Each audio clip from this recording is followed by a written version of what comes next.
Heureux de vous savoir nombreux en train de regarder Michapi Voice Télévision. Bienvenue à toutes et à tous à cette nouvelle session d'information sur votre télé. D'abord cette nouvelle, le gouvernement congolais et la coalition M23 AFC auront des négociations directes le 9 avril à Doha au Qatar. D'après nos confrères de France 24, l'objectif de cette rencontre est de poser des bases des négociations directes qui visent, je le rappelle, les retours de la paix dans l'Est de la République démocratique du Congo. Puisque nous parlons de l'Est de la République démocratique du Congo, le général Ishali Gonza Jacques, chef d'état-major général adjoint des forces armées de la République démocratique du Congo en charge des opérations et renseignements, est arrivé ce mercredi 2 avril à Béni. Cette visite s'inscrit dans le cadre d'une mission d'inspection et des commandements des troupes engagées sur terrain. Ces propos ont été recueillis par Marie-Noël Kabouya. Je suis ici à Béni, j'ai été dépêché par le chef d'état-major général dans une mission d'inspection et de commandement. Vous allez vous attendre à la sécurité et à la paix de nos unités qui sont engagées dans les opérations. La population, elle doit garder son calme. Nous sommes là, elle doit faire confiance à son armée, les FARDC, qui ont la mission régalienne de protéger l'intégrité territoriale et protéger la population et ses biens. Après des violents affrontements avec le M23, les Wazalendo contrôlent désormais le centre commercial de Mounia, près de la ville de Bukavu. Pendant ces temps, des combats se poursuivent sur plusieurs axes stratégiques, plongeant la population locale dans la peur et l'incertitude. Commentaire avec Précieuse Pétou.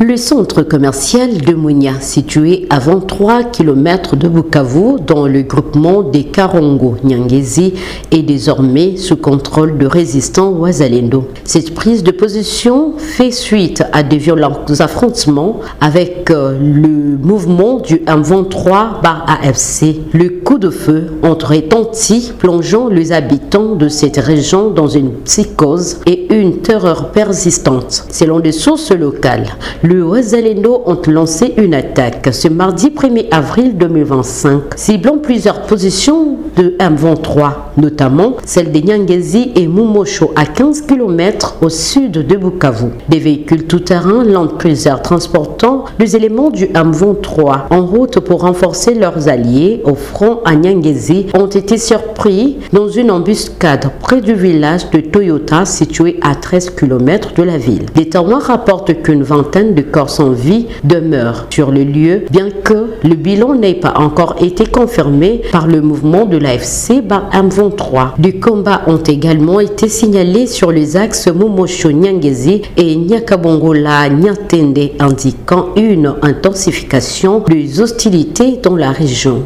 Rendons-nous au Grand Nord, dans la ville de Butembo, où la société civile Force Vive de Butembo, de Lubero et de Béni ont tiré une sonnette d'alarme sur les retraits de troupes ougandaises vers la province de l'Ituri. Elles disent craindre que cela puisse faciliter l'avancée de groupes armés dans plusieurs localités de la région. Pimpin Kavota, porte-parole de cette coordination, est au micro de Précieuse Pétou. La paix est devenue une denrée rare au Nord Kivu et en Ituri, malgré l'avènement de l'état de siège. L'accord bilatéral mettait en place les opérations Shuja. Dans sa primaire, ces opérations ayant comme objectif la neutralisation des ADF MTM, même s'il y a encore des défis pour finir avec ces groupes armés d'origine ougandaise qui non seulement endeuillent les Congolais, mais aussi les Ougandais. Nous pensons qu'il est plus qu'urgent que les ADF MTN soient neutralisés définitivement et d'élargir ces opérations contre tout groupe armé supplétif des ADF MTN qui troublent la quiétude de la paisible population et de barrer route à ces derniers pour éviter les bains de sang, les pillages des capitaux et bien de la paisible population. Pour ce qui précède, nous recommandons ce qui suit. Au gouvernement de la République démocratique du Congo de respecter ses engagements dans les opérations Soudja, de respecter le principe de la redevabilité des opérations Soudja à sa population. S'il est vrai que le retrait de UPDF dans le Lubero est envisagé, alors cela doit être effectif sur toute l'étendue, dans toutes les zones où ils interviennent dans le cadre des opérations Soudja. À la population d'être sereine, vigilante et d'éviter les jeux de l'ennemi en se fiant à tout ce qui se passe et trame et circule dans les différents réseaux sociaux. De continuer à soutenir les forces armées de la République, de rester toute oreille, car à très bientôt, nous allons donner le mot d'ordre aux actions citoyennes et patriotiques. Ainsi, fait à Butembo, le 1er avril 2025, pour les coordinations de la société civile, forces vives de Lubero, de Butembo, de Beniville, du territoire de Beni, et pour la jeunesse du territoire de Beni, de la ville de Beni, la ville de Butembo et du territoire de Lubero. Poursuivons ce journal. Le gouvernorat du Nord Kivu à Beni a accueilli ce mercredi une réunion permanente de liaison entre le gouvernement provincial et les acteurs humanitaires. Objectif, coordonner les actions humanitaires et planifier la prise en charge des déplacés internes dans la région. Priska Luanda Kamala est conseillère principale du gouverneur militaire du Nord Kivu en charge des questions humanitaires. Nous venons d'une réunion du comité des liaisons. Comme vous le savez, c'est une réunion que nous tenons 2 fois le mois pour parler de la situation humanitaire en province. Aujourd'hui, nous l'avons tenu avec des partenaires, mais aussi des services de l'État qui sont ici sur place à Beni pour échanger sur la question humanitaire en province du Nord Kivu. Et là, nous avons passé en revue tous les problèmes auxquels font face la population et nous avons envisagé quelques pistes de solutions pour trouver des solutions quant à ça. Et c'est une question de toute la province du Nord Kivu, mais avec une particularité de la partie nord de la province où les déplacés sont dans des familles d'accueil. C'est une particularité bien sûr pour cette partie. Et aussi il y a d'autres qui sont dans des centres collectifs. Donc il n'y a pas de différence, ils sont toujours déplacés et ils ont les mêmes droits que ceux qui sont dans des camps de déplacés. Oui, c'est une coordination, ce n'est pas à partir d'aujourd'hui que les interventions vont commencer. C'est depuis qu'ils sont là qu'il y a cette assistance qui leur est donnée sur tous les plans. Même chose pour ceux qui sont dans des camps de déplacés. Quittons le Nord Kivu pour la province du Kwilu où 13 civils ont été massacrés à la machette par le milicien Mobondo mardi 1er avril dans la ferme Kabiyala à Bagata. Les forces armées de la République démocratique du Congo ont vite réagi en neutralisant 5 assaillants et récupéré les armes de miliciens. L'armée promet également de rétablir la sécurité dans cette région. Le porte-parole des opérations Ngeba a été joint au téléphone par votre rédaction. Un groupe de miliciens Mobondo lourdement armés a mené une incursion meurtrière ce mardi à l'aube dans la ferme Kabiyala, située à plus ou moins 7 km au sud-ouest du village Mayala dans le secteur de Wamba-Futundu, territoire de Bagata, province du Kwilu. Le bilan encore provisoire fait état des 13 civils froidement égorgés à la machette par ces insurgés. Alertés, les forces armées de la République démocratique du Congo sont rapidement intervenues, neutralisant ainsi 5 assaillants sur place et récupéré des armes de guerre ainsi qu'un lot de machettes. Lors de ces affrontements, un soldat congolais a été mortellement touché par balle. Ces nouvelles violences témoignent de la détermination de miliciens Mobondo à poursuivre leurs exactions malgré les initiatives du gouvernement congolais en faveur d'un règlement pacifique du conflit. Pourtant, sur place, une délégation de la réserve armée de la défense RAD en cycle mène actuellement une mission de sensibilisation dans le Grand Bandundu pour inciter ces combattants à déposer leurs armes. Curieusement, les approvisionnements en armes et en munitions à ces groupes armés se poursuivent. L'armée congolaise ne se laissera pas duper par ces Mobondo et leurs soutiens qui en majorité sont dans la ville-province de Kinshasa. Et les forces armées de la République démocratique du Congo réitèrent leur engagement à rétablir la paix et à sécuriser la région conformément à leur mission régalienne. Le président Félix Tshisekedi a nommé plus de 2000 magistrats civils et militaires du ministère public. Les ordonnances de leur nomination ont été lues mardi au 1er avril sur les antennes de la radio-télévision nationale congolaise par Tina Salama, porte-parole du chef de l'État congolais. Félix Tshisekedi a également convoqué la 12e session de la conférence des gouverneurs de province du 10 au 12 juin prochain. Regardez.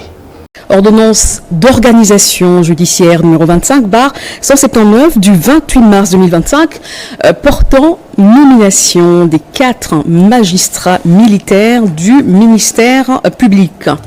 Revue l'ordonnance d'organisation judiciaire numéro 23/071 du 6 juin 2023 portant nomination des magistrats civils du ministère public, vu les dossiers personnels des concernés dont les noms ci-dessous, vu la nécessité et l'urgence, sur proposition du Conseil supérieur de la magistrature, ordonne.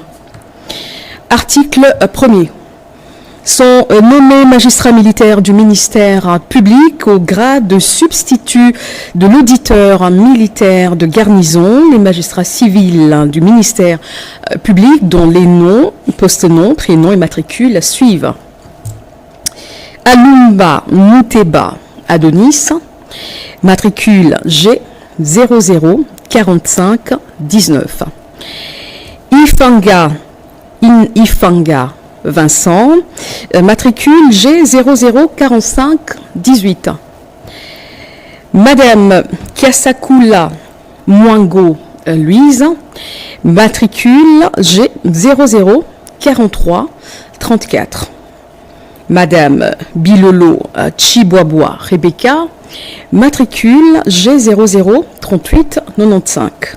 Article 2, sont abrogées toutes les dispositions antérieures contraires à la présente ordonnance. Article 3, le président du Conseil supérieur de la magistrature est chargé de l'exécution de la présente ordonnance qui sort ses effets à la date de sa signature. Fait à Kinshasa le 28 mars 2025, Félix-Antoine Tshisekedi Tshilombo, Judith Tuminoa Suluka, première ministre, pour copie certifiée conforme à l'original. Le 28 mars 2025, le cabinet du président de la République, Anthony Kinzo Kamole, directeur de cabinet. Condamné au premier et au second degré dans l'affaire de la tentative de coup d'État du 19 mai 2024 en République démocratique du Congo, Marcel Malanga et les 2 autres sujets américains ne vont plus être exécutés. Ils ont été graciés le 28 mars par le président Félix Tshisekedi. Suivez. Il s'agit de l'ordonnance présidentielle numéro 25/183 signée par le président de la République Félix Tshisekedi le 28 mars. Elle a été lue à la télévision nationale ce mardi 1er avril par la porte-parole du chef de l'État congolais Tina Salama. D'après cette ordonnance portant mesure des grâces individuelles, les magistrats suprêmes a commué la peine de mort dont 16 Américains, ont été frappés en la peine de servitude pénale à perpétuité. En d'autres termes, ils vont faire une prison à vie. Ces 3 citoyens américains faisaient partie des 51 personnes poursuivies au premier degré devant les tribunaux militaires des garnisons de Kinshasa-Gombe pour les infractions de terrorisme, de détention illégale d'armes et munitions de guerre, de tentatives d'assassinat, d'association des malfaiteurs, de meurtres et de financement du terrorisme. Le ministère public les avait accusés d'avoir tenté les coups d'État en République démocratique du Congo la nuit du 18 au 19 mai 2024 au Palais de la Nation. Un acte posé après avoir attaqué la résidence de Vital Kamerhe, ministre de l'économie nationale de l'époque et actuel président de l'Assemblée nationale. Après 3 mois d'instruction, le tribunal militaire des garnisons de Kinshasa-Gombe avait rendu son verdict le 13 septembre 2024. 37 prévenus sur 51 ont été condamnés à la peine de mort, dont Marcel Malanga, Taylor Krista Thompson, Zalman Paulin Benjamin et Jean-Jacques Wondo. 14 d'entre eux ont été acquittés. Saisie au degré d'appel pour les comptes des 37 prévenus, la Cour militaire de Kinshasa-Gombe avait rendu son verdict le lundi 27 janvier dernier. Verdict confirmant la peine de mort contre Marcel Malanga et d'autres prévenus.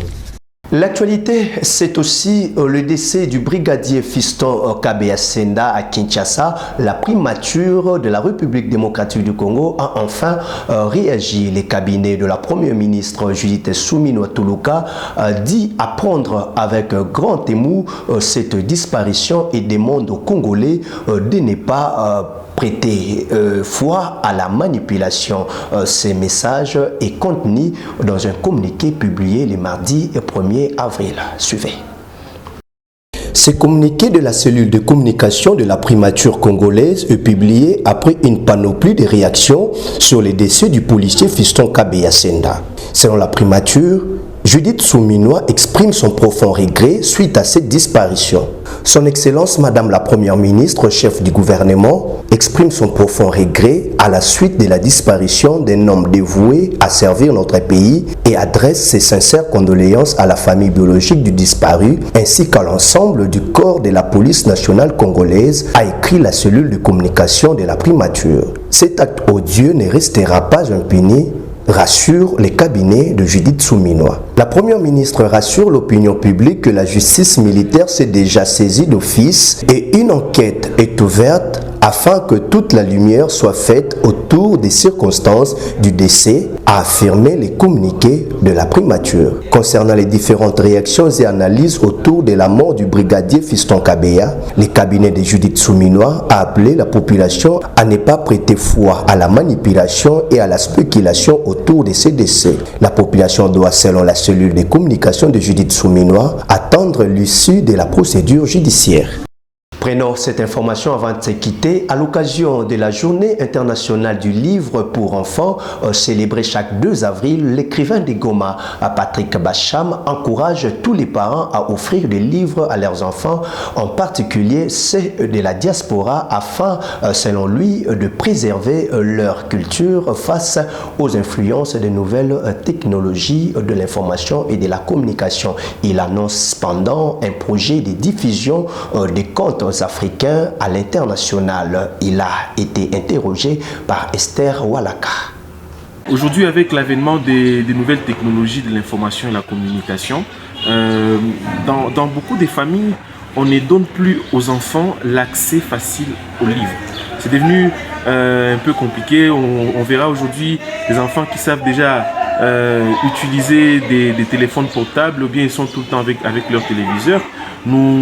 Nous voulons lancer donc ce programme parce que dès que les livres seront directement disponibles, nous allons sensibiliser les parents à pouvoir mettre à disposition et ces livres devront recourir ou bien recouvrir des leçons morales propres à l'Afrique. Vous l'avez également dit, dans des dessins animés, on s'est rendu compte qu'au niveau de l'Europe, par exemple, il y a certaines dépravations des mœurs qui sont en train d'être mises dans ces moyens de communication qui sont les séries, les dessins animés et autres. C'est qu'on a pensé que l'Afrique devrait parvenir à se prendre en charge sur le plan éducatif parce que notre éducation n'est pas n'est pas la même que celle occidentale. D'ailleurs, j'ai eu à discuter avec certains partenaires qui sont dans la diaspora congolaise et qui émettent déjà ces besoins-là de pouvoir consommer des livres qui viennent de l'Afrique au niveau des enfants et au niveau des adultes. Donc pour les enfants déjà, nous sommes sur le pied d'être.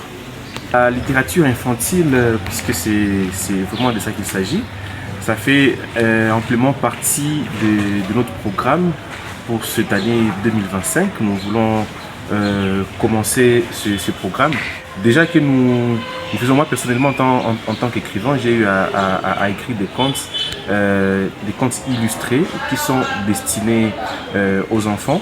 Et en tant qu'éditeur, nous avons lancé ce programme pour inviter tous les auteurs, surtout les auteurs ici au niveau de l'Afrique, au niveau de la RDC, de pouvoir assembler tous les contes, de pouvoir assembler toutes les histoires qui ont des leçons morales, des histoires qui ont une certaine forme d'éducation que nous illustrons. Quand je parle d'illustration, ça veut dire nous travaillons déjà avec des dessinateurs, avec des BDistes, pour que ces livres soient adaptés et que nous puissions les mettre à disposition dans des écoles. Pourquoi est-ce que nous... Ça n'est fini pour cette édition du journal réalisée par Maurice Molila sous les concours rédactionnels de Précieuse Pétou. Merci à vous de l'avoir suivi et bonne suite des programmes sur Michapi, votre télévision. Au revoir.